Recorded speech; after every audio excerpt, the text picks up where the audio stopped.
Donc on a la dernière présentation de la matinée qui est par Michael Beaufils et Alexis Serriès, que je vais introduire maintenant que j'ai trouvé la première page.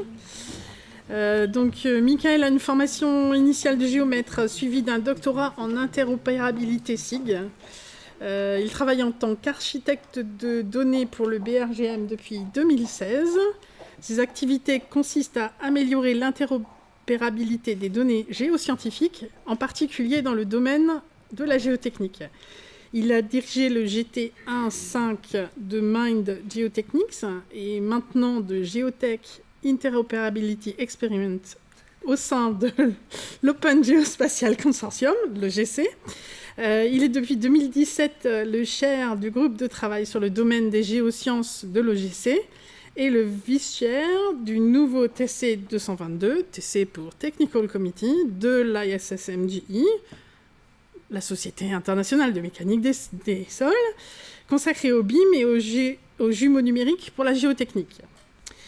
Pour ce qui concerne Alexis, donc, il est ingénieur géologue spécialisé en géotechnique et il travaille en tant qu'ingénieur d'études au sein de la société CETEC Terrasol.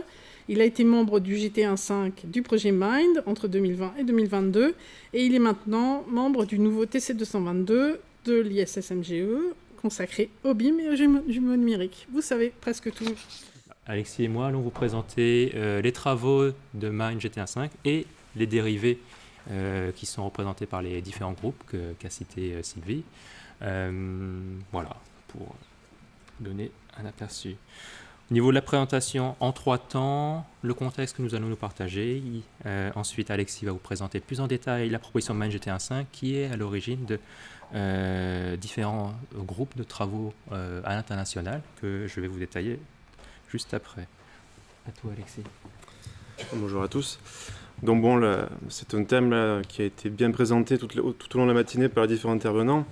La spécificité des données géotechniques par rapport à la structuration de la donnée et aux problématiques qu'elle occasionne. Donc je vais passer quand même assez rapidement. Donc voilà, on a tout un panel de données qui sont hétéroclites. On a à la fois des logs de sondage, on a des essais in situ, des essais laboratoires. On peut avoir des valeurs interprétées ou même issues de l'expérience. Et qui ne sont pas unifiées et souvent associées à une procédure de méthode ou de mesure. Et actuellement sont très peu utilisées, ne sont pas intégrées dans les maquettes BIM. Et il n'y a pas de format permettant de l'échanger avec les logiciels BIM. En plus de ça, je vais passer rapidement sur la citation de M. Terziaghi, mais effectivement, on a également plusieurs niveaux d'interprétation dans la donnée qui rajoutent à tout ce qu'on vient de dire une complexité particulière.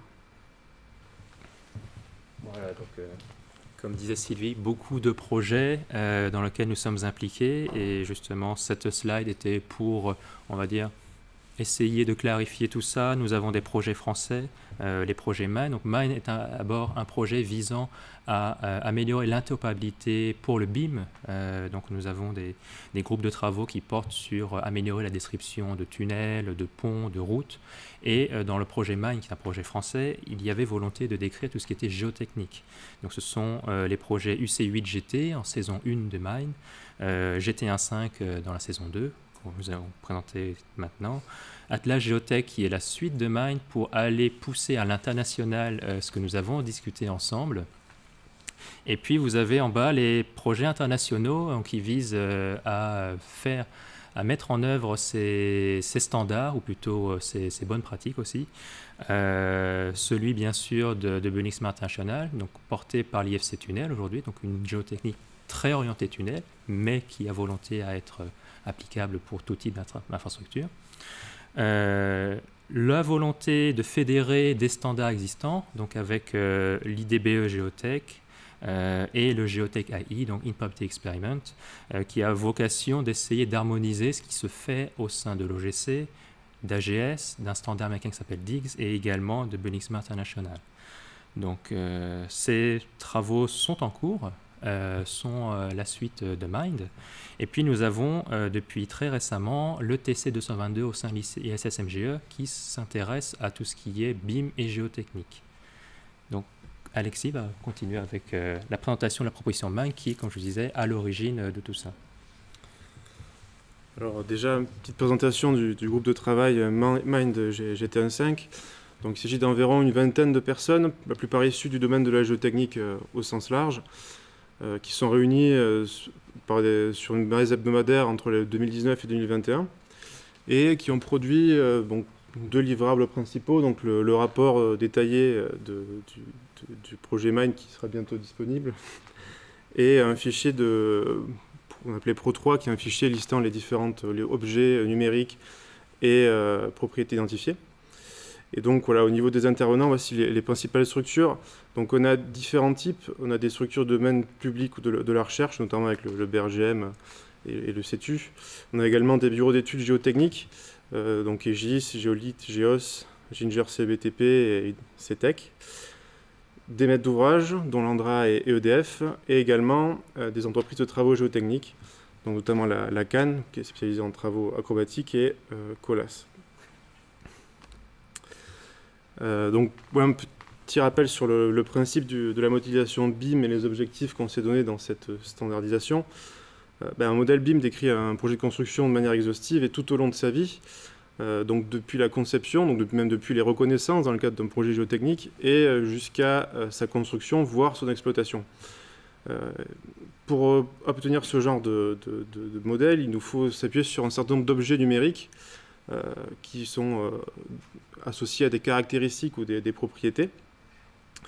Et dans le cadre de la géotechnique, l'objectif pour centraliser ces données, c'était d'identifier les différents objets et propriétés dont nous avons besoin en géotechnique, donc de manière qui soit cohérente avec la partie courante de la géotechnique et suffisamment exhaustif, entre guillemets, pour tenir compte de la grande diversité des objets géotechniques.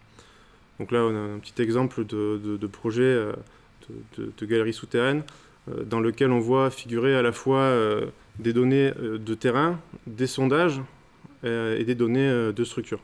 Donc on va aller un peu plus loin. Donc pour commencer à trier un peu ces données, le premier niveau de hiérarchisation, de classement, ça a été, on peut dire, le niveau d'interprétation des objets. Donc c'est un peu ce qui est fait dans le cadre de l'AFTES avec le GT32R3 et sur lequel on s'est également appuyé, donc qui sépare les données géotechniques en 3 cahiers. Donc le cahier A qui compile des données factuelles de sondage, d'observation, le cahier B qui compile des données interprétées issues de ces données du cahier A et qui établit le modèle géotechnique pour l'ouvrage à construire. Et enfin, le cahier C qui établit l'ensemble du dossier de conception de l'objet, faisant intervenir notamment le cahier B. Donc c'est cette structuration que nous avons repris dans Mind. Évidemment, tous ces 3 cahiers ne sont pas juxtaposés. Il y a des relations entre les différentes composantes. Donc voilà, ce petit graphique le montre bien. On part déjà des reconnaissances qui permettent d'établir une modélisation géologique, hydrologique, tout ça dans le but de bâtir un modèle géotechnique. Par ailleurs, on a également des données relatives à l'environnement ou aux avoisinants du projet de construction, et le tout finit par aboutir à des modèles de calcul et des méthodes de construction qui prennent en compte toutes les données du projet. Donc, évidemment, la production Mind est assez dense, on ne va pas tout détailler. Là, je vous montre les principaux objets que nous avons identifiés. Donc, en gros, voilà, pour chaque cahier, on a tout un ensemble d'objets. Donc, le cahier A, c'est tout ce qui concerne les supports d'observation, que ce soit des sondages, des échantillons, des capteurs même d'auscultation, voire des zones d'observation ou des points d'observation particuliers.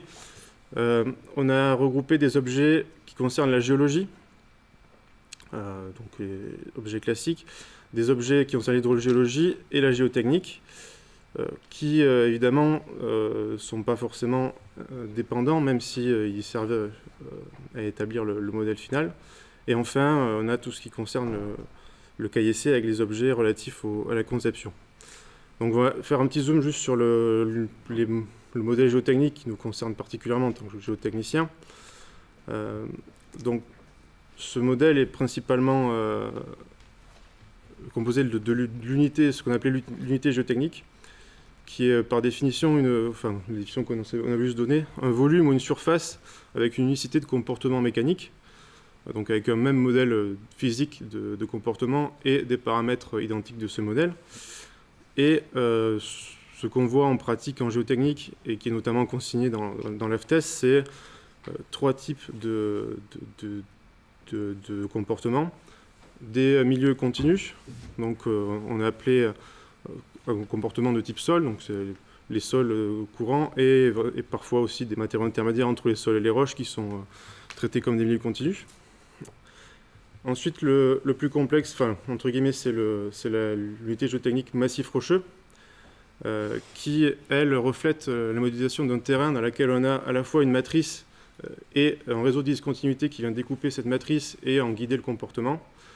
Et on a notion également d'une échelle d'études qui conditionne certaines hypothèses de dimensionnement. Et donc cette unité-là regroupe 3 jeux de propriétés, une pour la matrice, une pour les autres discontinuités, une pour les propriétés du massif d'ensemble, donc notamment les indices de notation RMR, GSI. Et enfin, notre dernière unité, c'est, on a appelé une discontinuité isolée qui reflète une surface portant des caractéristiques mécaniques. Par exemple, quand dans le cadre d'un équilibre de blocs, un plan de découpe arrière sur lequel on a besoin d'avoir une hypothèse géométrique cette fois-ci sur sa position et qui lui n'a du coup qu'un jeu de propriétés. Donc quelques exemples. Donc à l'issue de la proposition, on a essayé d'appliquer ces différents objets définis à des modèles, des modélisations courantes en géotechnique proposées par chacun des participants. Donc là, vous voyez par exemple en haut à gauche là, un modèle de calcul aux éléments finis de D pour un soutènement dans lequel on fait figurer des avoisinants et des constructions existantes. Et chaque volume de sol peut être modélisé par une unité géotechnique. On a également des modèles géologiques, hydrogéologiques, donc en bas à gauche, proposés par le BRGM. Là, pour le coup, c'est plutôt les unités géologiques qui ont été appliquées. Puis on a également un modèle un peu qui inclut également des sondages qu'on peut voir sur la droite. On a aussi d'autres modèles, là par exemple pour des problématiques de stabilisation de falaise proposées par Cannes, où là on va avoir, c'est un modèle photogrammétrique qui porte toutes les informations de reconnaissance et également les différentes unités géologiques et géotechniques qui ont été utilisées pour concevoir la conception. Et également, pour finir, un dernier exemple avec un équilibre de blocs sur un massif rocheux, dans lequel on voit bien là, les 2 discontinuités qui servent à modéliser et plutôt à dimensionner le réseau de tirants d'ancrage. Et je vais laisser la parole à Mickaël. Merci Alexis. Donc effectivement, là vous avez vu un peu les contenus de notre proposition, ce qui a été discuté parmi différents membres, ce qui serait pertinent d'avoir comme objet porteur d'informations. Après, il y a une certaine façon dont on veut mettre à disposition ces données. Et comme ça a été déjà évoqué par les présentes présentations, on vise effectivement l'utilisation d'API, d'avoir un rôle central de la donnée et qui serait rendu accessible pour différents logiciels. On vise quelque chose qui ne serait plus seulement l'échange entre les logiciels, entre les personnes, mais plutôt une centralisation de la donnée, notamment en vue de sa mise à jour. Si on veut mettre des données à jour, c'est mieux s'il n'y a qu'une seule endroit où il y a la mise à jour à faire, sinon on doit vivre avec différents niveaux de données et possiblement des écarts entre les connaissances disponibles. Donc ce principe-là s'appelle le principe FAIR. Donc en français, ça donne facile à trouver, accessible, interopérable et réutilisable. C'est un terme qui est anglais et que l'on souhaite mettre en œuvre. Donc définir les données de sorte à les rendre accessibles pour tous. Donc dans le cas du projet MINE, on a réfléchi à comment et grâce à quoi on pourrait mettre en place cela.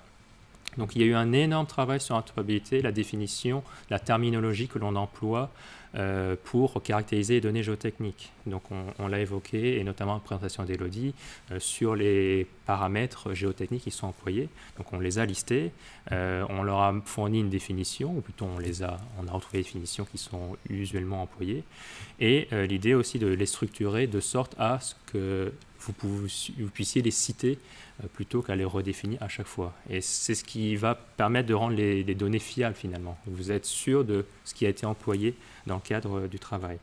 Donc un délivrable, c'est un énorme fichier Excel qui contient une liste des paramètres géotechniques pertinents, traduit en anglais aussi pour la transmission à l'international.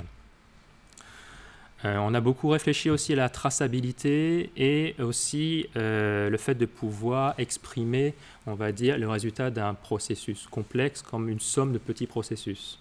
Et notamment pour justement pouvoir qualifier la valeur de ce résultat, de se dire, OK, les personnes qui ont fait ça ont pris ces hypothèses-là, et donc est-ce que ces hypothèses-là sont valables pour l'utilisation que j'en aurai personnellement. Donc l'idée, justement, voilà, par exemple pour l'essai pressométrique, pour l'estimation de certains paramètres, savoir de quoi ils sont partis. Et bien sûr, c'est des choses qui peuvent être activées ou désactivées, c'est-à-dire on peut aller vers une granularité très fine comme là, ou on peut effectivement avoir une sorte de boîte noire. C'est quelque chose qui est paramétrable, mais l'idée, si on veut avoir des choses réutilisables au maximum, il faut être clair sur ce qui a été fait. L'autre voie pour faciliter la réutilisabilité, c'est aussi la gestion des incertitudes. Là, on a essayé d'évoquer ce qui a été fait, et l'autre chose qui peut être faite, c'est qu'est-ce que l'on ne sait pas, ou plutôt qu'est-ce qui peut poser problème sur la réutilisation des données. Donc sur le cahier B, nous préconisons l'expression des valeurs avec des minimum, maximum, moyenne, médiane, écart type, comme proposé selon l'Eurocode 7. Et puis pour le cahier C, pareil, on est reparti des préconisations de l'AFTES avec justement ce qui est défini dans le GT32 pour qualifier, on va dire, la possible survenance d'aléas dans le cadre rencontré au moment du projet. On souhaite aussi faciliter la réutilisation des données. Donc ça veut dire qu'on ne repart pas de rien, mais plutôt d'avoir des données qui seraient disponibles et justement sur lesquelles vous allez pouvoir travailler. Le principe, c'est qu'on veut mettre en place des catalogues de données permettant de les retrouver. Donc c'est un peu déjà ce qu'il y a au BRGM avec Infotech, avec la BSS. L'idée, c'est d'aller plus loin, d'avoir quelque chose de plus riche, pas seulement retomber sur les PDF, mais peut-être aller vers la donnée numérique pour pouvoir repartir non plus de zéro ou de quelque chose d'un seuil presque zéro, de repartir de plus haut. On souhaite aussi que ces données soient accessibles et c'est là où justement les API ont leur utilité, c'est qu'à partir de cette source unique de données, justement vous puissiez en dériver différents formats qui vous seraient utiles pour vos besoins et pour les logiciels que vous allez employer. Donc des choses basiques comme le CSV, ou des choses plus orientées web comme le XML, le JSON, ou même le format IFC si vous utilisez vos données dans le cadre du BIM. Donc le grand principe, en fait, c'est que pour les données géotechniques, vous auriez effectivement au menu la possibilité de cuisiner ces données géotechniques selon différentes recettes. Donc j'ai cité 4 standards qui sont aujourd'hui utilisés pour la géotechnique. L'idée, c'est qu'on ne rentre pas dans le débat lequel est le meilleur parmi les 4. L'idée, c'est que si derrière votre outil, il s'appuie sur un de ces standards-là, il y a des chances que vous le choisissiez, en tout cas, sauf si vous avez possibilité de changer votre outil. Et donc là, l'idée, c'est qu'à partir de cette source unique, il y ait la possibilité de convertir à la volée les données pour justement les avoir disponibles dans le format qui vous convient.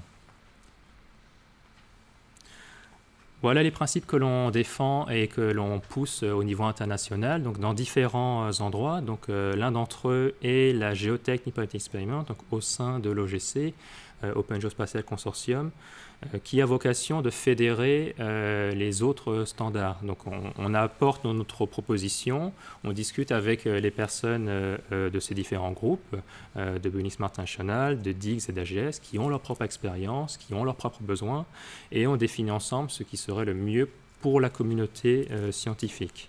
Donc l'idée, c'est de s'accorder sur la terminologie que l'on emploie, donc toujours d'histoire de sémantique.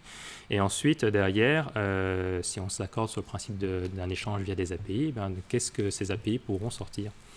Donc on a ce travail qui est en cours et qui, nous l'espérons, devrait se terminer aux alentours d'avril 2023, en tout cas pour cette phase-là. Donc si vous êtes intéressé par ce sujet, n'hésitez pas à me contacter, j'aurai plaisir à vous en dire plus. Nous avons aussi le projet IFC Tunnel, qui est une action majeure pour le domaine de la géotechnique. Alors, la première chose à dire, c'est qu'il y avait déjà des éléments de géotechnique dans l'IFC 4.3, qui est aujourd'hui standard en train d'être labellisé ISO. Les actions que nous avons, et plutôt l'influence de Mine, n'est pas dans l'IFC 4.3. Par contre, elle devrait être dans l'IFC 4.4. Donc, en quoi la IFC 4.4 est intéressant? C'est aussi le fruit d'un travail collaboratif avec le groupe Mine Tunnel, qui a beaucoup œuvré pour pousser le standard qui s'appelle IFC Tunnel, qui a vocation à décrire le tunnel sous la forme de l'ouvrage de génie civil, mais également de ses équipements. Et puis, il y a une collaboration avec la géotechnique, donc la possibilité d'y décrire au format IFC des données factuelles, mais aussi les modèles et également les éléments du cahier C que nous avons évoqué. Donc aujourd'hui, ce standard est en phase de test. Donc si vous avez des logiciels et que vous êtes intéressé par le tester, n'hésitez pas à contacter les 2 personnes que je mentionne plus bas. Elles seront ravies de vous accueillir pour justement valider le travail qui a été fait dans le cadre d'IFC Tunnel. L'autre groupe d'importance, ISSMGE TC 222, un groupe récent, ça date de juin 2022, et qui s'adresse aux BIM géotechniques et aux jumeaux numériques. Donc nous avons eu un premier workshop en septembre, dont le replay est disponible au niveau du lien suivant, donc ça vous permettra de voir ce qui est fait dans le cadre de ce groupe. Il y a plusieurs sujets, tout comme pour le CFMS, mais au niveau international, on discute tout ce qui est diffusion de données, guide des bonnes pratiques, et donc notamment il y a cette collaboration avec les organismes de standardisation, faire en sorte que ce qui est prôné au sein des organismes de standardisation ne soit pas déconnecté de ce qui est prôné au sein des comités scientifiques comme l'ISS-MGE. Donc je m'assure de l'alignement de tout ça, notamment en tant que vice-chair. Le chair est une personne du NGI, donc Norwegian Geotechnical Institute. Et puis, vous avez la chance d'avoir aussi 2 autres représentants, Alexis à mes côtés et également Romain Landrieux, nous sommes tous les 3 les représentants officiels du CFMS et de la bonne parole française au sein de l'ISS-MGE. Une petite conclusion et prochaines étapes, ou plutôt étapes en cours sur ces travaux. Voilà, MAN-GT 1.5, en gros, c'est une proposition que nous avons travaillé ensemble avec définition d'objets géotechniques et également des propriétés associées. C'est quelque chose qui est partagé et soutenu par tous ses membres. Donc, nous l'avons présenté à Saint-Ag Ingénierie, nous le présentons aujourd'hui au CFMS avec grand plaisir. Et puis, c'est aussi fondateur pour les travaux de standardisation internationale. Donc, faire en sorte que ce que nous avons imaginé, on va dire ce qui est représentatif de la bonne parole française, soit porté international, soit dans les standards tels que ceux de l'IFC, mais également de l'OGC, en connexion avec l'AGS et qui semble-t-il assez populaire ici dans certains projets. Le format DIGS aussi aux États-Unis. Un travail conjoint avec tous ces organismes-là. Et aussi le lien entre les standards et la communauté scientifique via l'ISSMGE TC 122. Voilà donc les résultats de nos projets et de nos travaux. Merci à vous.